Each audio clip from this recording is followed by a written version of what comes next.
Hello friends, welcome to money మంత్ర. నేను మీ రామకృష్ణ. మనం రోజు లైఫ్కి సంబంధించి ఫైనాన్స్కి సంబంధించి చాలా టాపిక్స్ మాట్లాడుకుంటాం కదా. లైఫ్లో ఫైనాన్షియల్ ఫ్రీడమ్ సాధించాలంటే ఒక 7 స్టెప్స్ ఫాలో అవ్వాలి. ఆ స్టెప్స్ ఏంటనేది ఒక స్టోరీతోటి చూద్దాం.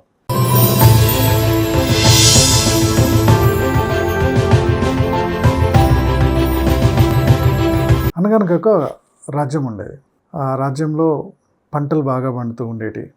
నదులు కూడా మంచిగా ప్రవహిస్తూ ఉండేవి. ప్రజలు 3 పంటలు పండించేవాళ్ళు. లైఫ్ హ్యాపీగా నడిచిపోతున్న రోజులు.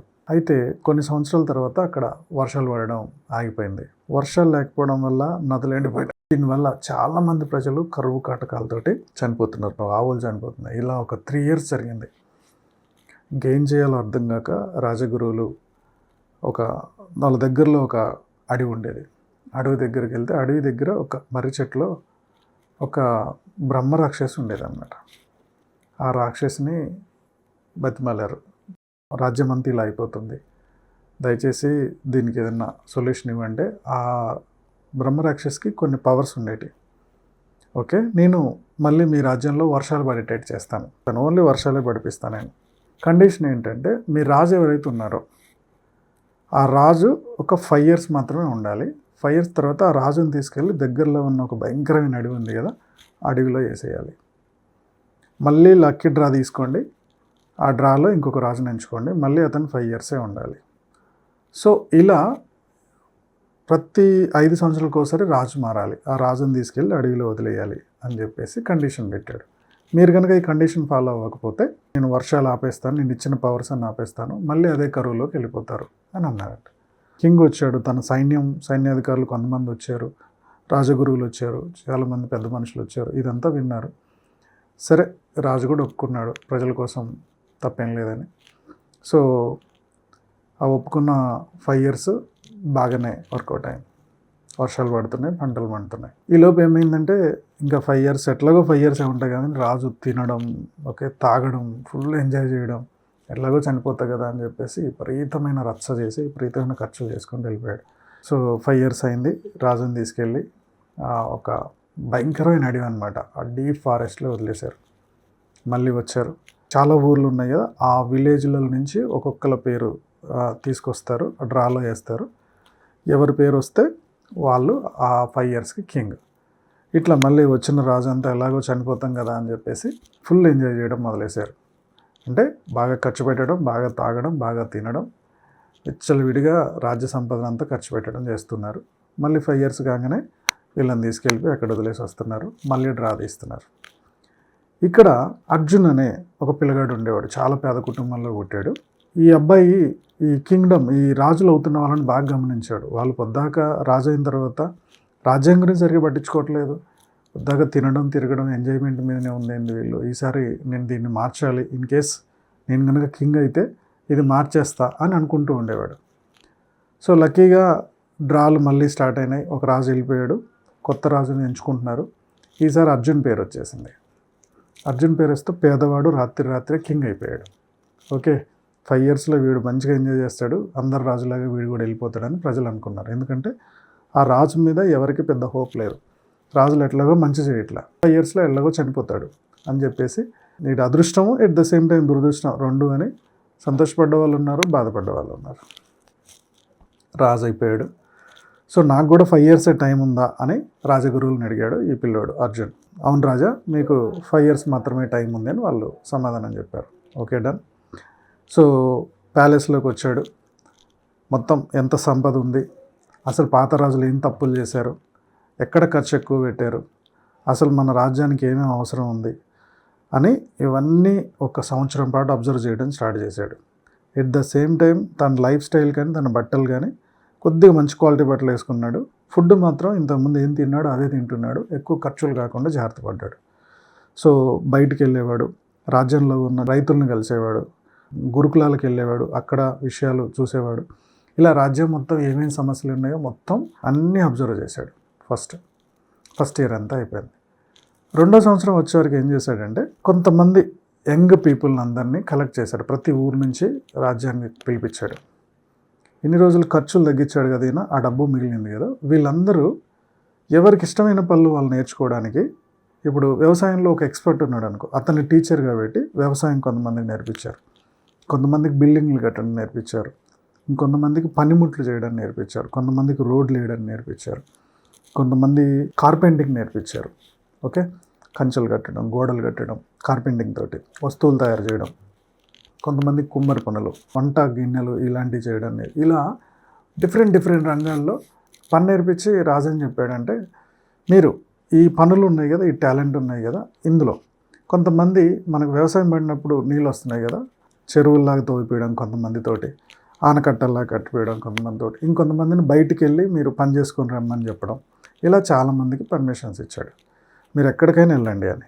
అందులో పర్టికులర్గా ప్రతి నెల ఒక 100 మంది వెళ్తే ఒక 10 మందికి మాత్రం పర్టికులర్గా ఈ ప్లేస్కి వెళ్ళి ఈ పని చేసుకోండి అని చెప్పాడు. మిగిలిన వాళ్ళు మీ ఇష్టం వచ్చిన రాజ్యానికి వెళ్ళమని చెప్పాడు. పర్టికులర్గా కొంతమందికి మాత్రం ఒక ఏరియాకి ఇచ్చాడు. మిగిలిన 90% వెళ్ళేవాళ్ళు ఇక్కడ చేసుకున్న పనులతోటి మళ్ళీ డబ్బులు పట్టుకొని వచ్చేవాళ్ళు. ఇలా థర్డ్ ఇయర్లోకి వచ్చే వరకు ఏమైందంటే కొద్దిగా రాజ్య సంపద పెరిగింది. ఎందుకంటే వ్యవసాయ ఆనకట్టలు వేయించాడు, చెరువులు తవ్విపించాడు. మిగిలిన వాళ్ళేమో బయటికి వెళ్ళిపోయి కార్పెంటింగ్ వరకు అక్కడ ఆనకట్టలు కట్టడం, అక్కడ రోడ్లు వేయడం, ఇవన్నీ చేస్తే డబ్బులు వస్తున్నాయి, అవన్నీ పట్టుకొని వెనక్కి వస్తున్నారు. ఇలా అందరికీ ఇల్లులు ఏర్పడుతున్నాయి, అందరికీ పనులు దొరుకుతున్నాయి, అందరికీ ఫుడ్ దొరుకుతుంది. సో కొంచెం ఒక సీజన్లో వర్షం లేట్ అయిపోయినా చెరువు నీళ్ళని వాడేసుకుంటున్నారు. సో మళ్ళీ పంట పండిస్తున్నారు. ఇలా మళ్ళీ పాత వైభవం తెప్పించాడు. ఇతను ఏమీ ఖర్చులు పెంచుకోలే, జనాల గురించి ఎక్కువ ఆలోచిస్తున్నాడు. సో ఈలోపు అతని మీద చాలామందికి ప్రజలకి ప్రేమ ఏర్పడింది, ఎంత మంచి కింగ్ ఇది అని. సో 5th ఇయర్ వచ్చేసింది, ఇతను కూడా వెళ్ళిపోయే టైం వచ్చేసింది. ఇతన్ని గడిలోకి పంపించాలి. ఇంతకుముందు లేని రాజులకి ఇతనికి తేడా ఏంటంటే, చాలామంది ఇతని మీద అభిమానంతో ఇంక ఇతను చనిపోతున్నాడని చెప్పి ఏడవడం స్టార్ట్ చేశారు ప్రజలు. అప్పటిదాకా ఎవరు వెళ్ళిపోతున్నా వీడు దరిద్రం వదిలిపోతుంది, ఇన్నిసార్లు మనల్ని టార్చర్ పెట్టాడు అనుకునేవాళ్ళు. కానీ ఈ అర్జున్ వెళ్ళిపోతుంటే చాలామంది ఏడవడం స్టార్ట్ చేశారు. స్టార్ట్ చేస్తే సో అర్జున్ చెప్పాడు, మరి నేను వెళ్తున్నాను, నాతో పాటు మీరు ఎవరైనా వస్తారా అంటే జనాలందరూ భయపడ్డారు. అమ్మో, అడవిలో దెయ్యాలు చంపేస్తున్నాయి కదా, ఆయనతో పాటు ఎలా వెళ్తామని చెప్పి చాలామంది భయపడ్డారు. సరే మీరేం భయపడకండి, మీకు అన్ని ఫెసిలిటీస్ ఇచ్చాను, మీరు ఓకే. కానీ ఇప్పుడు వచ్చేవాడు ఎలా ఉంటాడో, ఇవన్నీ కంటిన్యూ చేస్తాడో, మమ్మల్ని డిస్టర్బ్ చేస్తాడో, మేము ఈ రాజ్యంలో ఉండాలన్నా వేరే రాజ్యానికి వెళ్ళిపోవాలనో అర్థం కావట్లేదు రాజుగారు అని చెప్పి వాళ్ళందరూ అంటున్నారు. అందుకనే నాతో పాటు వచ్చేయండి అని నేను అంటున్నాడు. నాతో పాటు వచ్చిందంటే చావడానికి ఎవరు వస్తామని చెప్పి చాలామంది వెనక ముందు అయ్యారు. బట్ ఇతనితో పాటు ఒక 100 మంది రెడీ అయిపోయారు. మీరు లేకపోతే మేము కూడా వద్దు, అంత అభిమానం పెంచుకున్నారు. సరే రండి, భయం ఏం లేదని చెప్పి వాళ్ళని తీసుకొని అడవిలో వెళ్ళిపోతున్నాడు. అలా అడవిలో వెళ్తూ ఉంటే ఈ 100 మందికి భయం వేస్తుంది, ఏమొచ్చి తింటాయో, ఏమైపోతాయో, రావడం మీద వచ్చాం కానీ ఈయన మీద అభిమానంతో ఇప్పుడు చచ్చిపోతాయో అని కొంతమంది భయపడుతున్నారు. ఇలా ఒక చీకటి పడేంతా నడిచిన తర్వాత అడవి డీప్లోకి వెళ్ళిపోయారు. ఓకే, అడవి చాలా దూరం నడిచారు. నడిచిన తర్వాత అవతల ఒక రాజ్యం కనపడుతుంది. తీరా చూస్తే ఏంటి రాజ్యం, ఇంది అరుపులు అని వీళ్ళందరూ వచ్చిన వాళ్ళందరూ ఆలోచిస్తుంటే కొంచెం ముందుకు వెళ్ళంగానే అర్జున్ సో జై హో మహారాజా, జై హో మహారాజా అని అర్జున్ వెల్కమ్ చెప్తున్నారు. అదేంటి, ఇక్కడ అడవిలో చంపడానికి కదా పంపించింది, ఇతనికి ఎవరు జై హో అని చెప్తున్నారని, ఏంది మహారాజా ఇదంతా, వీళ్ళంతా వెళ్ళిపోయారు అనుకో, వీళ్ళంతా ఇక్కడ ఉన్నారు, అసలు కొత్త రాజ్యం కనపడుతుంది, పెద్ద కోటలు కనపడుతున్నాయి, ఇదంతా ఎలా జరిగింది, వితిన్ 5 ఇయర్స్లో ఏం జరిగింది అని చెప్పేసి వాళ్ళందరూ అడిగారు. వచ్చిన వాళ్ళంతా అడిగితే అప్పుడు చెప్పాడు, మన రాజ్యంలో అసలు ఏం జరుగుతుంది, చాలామందికి పనులు ఉండట్లేదు, వీళ్ళందరికీ డిఫరెంట్ ప్లేసులలో పని నేర్పించాం. కొంతమంది కార్పెంటింగ్, కొంతమంది కుండలు చేయడం, కొంతమంది వ్యవసాయం చేయడం, కొంతమంది రోడ్లు వేయడం, ఇవన్నీ నేర్పించా. ఈ అన్ని పనులు వచ్చిన వాళ్ళని ఇక్కడికి పంపించడం స్టార్ట్ చేశాను. పర్టికులర్గా కొంతమందిని ఫస్ట్ ఇయర్ అంతా అసలు ఎక్కడ ప్రాపర్గా ఉంటుందో లొకేట్ చేశాను. సెకండ్ ఇయర్ అంతా ఇక్కడ వ్యవసాయం వచ్చి చేసుకునే పనులు నేర్పించాను. థర్డ్ ఇయర్ 4th ఇయర్ నుంచి వ్యవసాయం చేసుకొని వీళ్ళు చేసుకున్న వ్యవసాయానికి మళ్ళీ మన రాజ్యానికి తీసుకొచ్చేవాళ్ళు. నేను అక్కడ అవి కొని వీళ్ళకి డబ్బులు ఇచ్చేవాడిని. సో వీళ్ళు తినడానికి పోను ఎక్స్ట్రా డబ్బు కూడా వచ్చేది. సో ఇలా జనాలందరూ ఇక్కడికి వచ్చి ఉండడం స్టార్ట్ చేశారు అని చెప్పాడు. సో చూడండి, 5 సంవత్సరాల టైం ఉంటుందని తనకు తెలిసింది. ఈ 5 సంవత్సరాల్లో మిగిలిన రాజులంతా ఏదైతే ఎంజాయ్ చేస్తున్నారో అక్కడ బతకడానికి నేను ఏం చేయొచ్చు అని బాగా రీసెర్చ్ చేసి అక్కడ ఇంకొక రాజ్యాన్ని ఏర్పాటు చేసుకొని ఆ రాజ్యానికి పర్మనెంట్ కింగ్ అయిపోయాడు ఇంకా అర్జున్. ఓకే, సో దీనికి దేవుడి దయ స్టార్ట్ అయింది, ఈయన ప్లానింగ్ కూడా స్టార్ట్ అయింది. సో దీనికి మన ఫైనాన్షియల్ ఫ్రీడమ్కి ఏంటి సార్ సంబంధం అని మీరు అడగవచ్చు. ఓకే, ఇక్కడ ఇతను ఫాలో అయిన 7 స్టెప్స్ ఏదైతుందో మన లైఫ్లో కూడా ఈ 7 స్టెప్స్ కనుక ఫాలో అయితే కంపల్సరీ ఫైనాన్షియల్ ఫ్రీడమ్ సాధించడానికి స్కోప్ ఉంటుంది. ఓకే, ఆ లెసన్స్ ఏంటనేది ఇప్పుడు చూద్దాం మనం. సో అర్జున్ ఏదైతే చేశాడో ఒక రాజ్యం నుంచి కొత్త రాజ్యాన్ని ఏర్పాటు చేసుకోవడానికి, సేమ్ అట్లనే మన ఫైనాన్షియల్ ప్రాబ్లం నుంచి మనం ఫైనాన్షియల్ ఫ్రీడమ్లోకి వెళ్ళాలనుకుంటే ఓకే 7 స్టెప్స్ కంపల్సరీ ఫాలో అవ్వాలి. సో స్టెప్ 1 వచ్చేసి క్లారిటీ ఆఫ్ నెంబర్స్. నీకు ఇంకో 5 ఇయర్స్లో నువ్వు ఎక్కడ ఉండాలనుకుంటున్నావు ఫైనాన్షియల్గా, ఇప్పుడు నువ్వు ఏ స్టేజ్లో ఉన్నావు, ఎంత వస్తే నువ్వు ముందుకు వెళ్తావు అనే క్లారిటీ రావాలి. ఎగ్జాంపుల్కి అర్జున్ చూద్దాం. ఫస్ట్ ఇయర్లో అర్జున్ ఏం చేశాడు, అసలు మొత్తం ఖజానా ఎంత ఉంది, ఖర్చు ఎంత అవుతుంది, ఖర్చును కంట్రోల్ చేయడానికి ఏమేం చేయొచ్చు, దీంట్లో నుంచి ఎంత మిగిలించవచ్చు అని చెప్పేసి తన ఖర్చునంతా కంట్రోల్ చేస్తూ ఆ మిగిలిన దాన్ని ఎక్కడెక్కడ పని చేయాలనేది క్లారిటీ తెచ్చుకున్నాడు. ఫస్ట్ ఆఫ్ ఆల్ మనకి ఎక్కడ ఉన్నాం, ఎక్కడికి వెళ్ళాలనే క్లారిటీ అనేది చాలా ఇంపార్టెంట్. ద సేమ్ టైం స్టార్టింగ్లోనే రాజగురువులను అడిగాడు నాకు ఇంకా ఎంత టైం ఉందని. సో తనకి 5 ఇయర్సే టైం ఉంది. ఈ 5 ఇయర్స్లో ఏం చేయాలో కూడా ప్లాన్ చేసుకున్నాడు. Second number living below means. Raju అయిపోయాడు, చాలా సంపద ఉంటుంది, బాగా ఖర్చు పెట్టవచ్చు, కానీ తన 5 ఇయర్స్ టార్గెట్ ఉంది కాబట్టి ఆ టార్గెట్ అంటే ఇంకొక రాజ్యాన్ని నిర్మించాలి, అడవి లోపల ఇంకొక రాజ్యాన్ని కట్టుకోవాల్సిందే అని చెప్పి ఫిక్స్ అయ్యాడు కాబట్టి సీక్రెట్గా దాన్ని చేయాలి కాబట్టి ఖర్చులన్నీ తగ్గించుకున్నాడు. ఖర్చులు తగ్గించుకుంటే ఆటోమేటిక్గా బడ్జెట్ మిగులుతుంది. ఈ బడ్జెట్ని ఎక్కడ ఇన్వెస్ట్ చేయాలనేది నెక్స్ట్ ఆల్టర్నేట్ చేసుకోవడానికి స్కోప్ ఉంటుంది. థర్డ్ వన్ వచ్చేసి ఇన్కమ్ క్రియేషన్ ఓవర్ హోల్డింగ్. ఇప్పుడున్న రాజ్యంలో కూడా ఇన్కమ్ క్రియేట్ అవ్వాలి. ఇన్కమ్ క్రియేట్ అవ్వడానికి ఏం చేశాడు, ఫస్ట్ ఎవరెవరైతే చాలామంది ఖాళీగా ఉన్నారో కొంతమందికి వ్యవసాయంలో శిక్షణ ఇప్పించాడు, కొంతమంది కార్పెంటింగ్, ఎవరికి ఏది ఇంట్రెస్ట్ ఉందో ఆ ఇంట్రెస్ట్లో వాళ్ళకి స్కిల్స్ మీద డెవలప్ చేశాడు. Lesson number 4 multiple sources of income. ఎవరికైతే స్కిల్స్ నేర్పించాడో వాళ్ళని రాజ్యం నుంచి బయటకు వెళ్ళిపోమన్నాడు, లేదా ఇక్కడ పని చేయమని ఆ స్కిల్తో డబ్బులు సంపాదించమని చెప్పాడు. ఇప్పుడు ఏమైపోయింది, కొంతమంది ఏమో డ్యాములు కట్టారు, ఇంకొంతమంది ఏమో రోడ్లు వేశారు, కొంతమంది ఏమో వ్యవసాయం చేశారు, ఇంకొంతమంది బయటకు వెళ్ళిపోయి వీళ్ళ స్కిల్స్ తోటి డబ్బులు సంపాదించి మళ్ళీ వెనక్కి రావడం స్టార్ట్ చేశారు. సేమ్ ఇదే స్కిల్ సెట్ ఉన్న పర్సన్స్ అడవిలోకి వెళ్ళిపోయి అక్కడ ఇంకో రాజ్యం క్రియేట్ చేస్తూ వచ్చారు.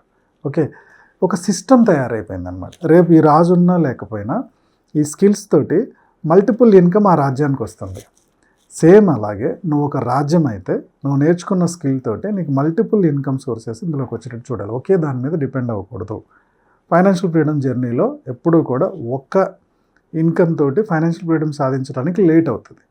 5 ఇయర్స్లో కనుక నువ్వు ఇన్కమ్ సాధించాలా, ఎన్ని సోర్సెస్లో నువ్వు తొందరగా ఫైనాన్షియల్ ఫ్రీడమ్ సాధిస్తావో, ఏ స్కిల్స్ అవసరమో ఆ స్కిల్స్ నేర్చుకొని ఆ స్కిల్స్ నుంచి నీకు ప్యాసివ్ ఇన్కమ్ వచ్చేటట్టు ప్లాన్ చేసుకోవాలి అంటే.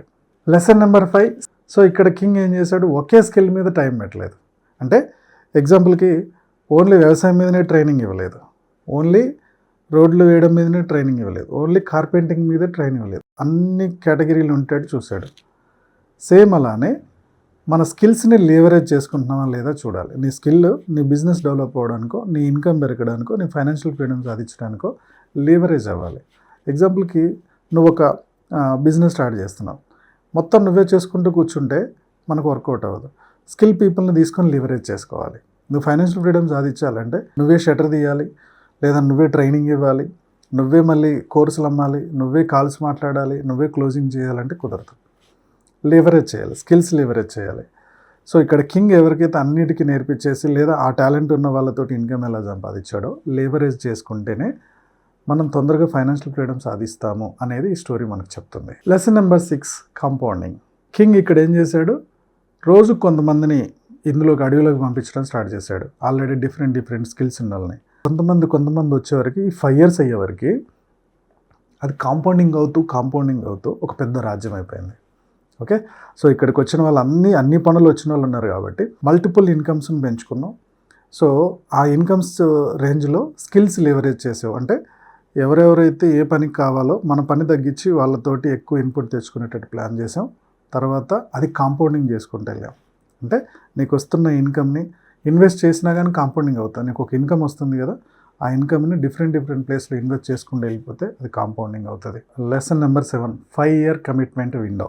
ఈ 5 ఇయర్ కమిట్మెంట్లో 5 ఇయర్స్ తర్వాత తను అక్కడ ఉండలేడు, వాళ్ళు ఉంచరు కూడా, కాబట్టి రాజ్యానికి రావాలి. ఈ 5 ఇయర్స్లోనే ఇవన్నీ కావాలి.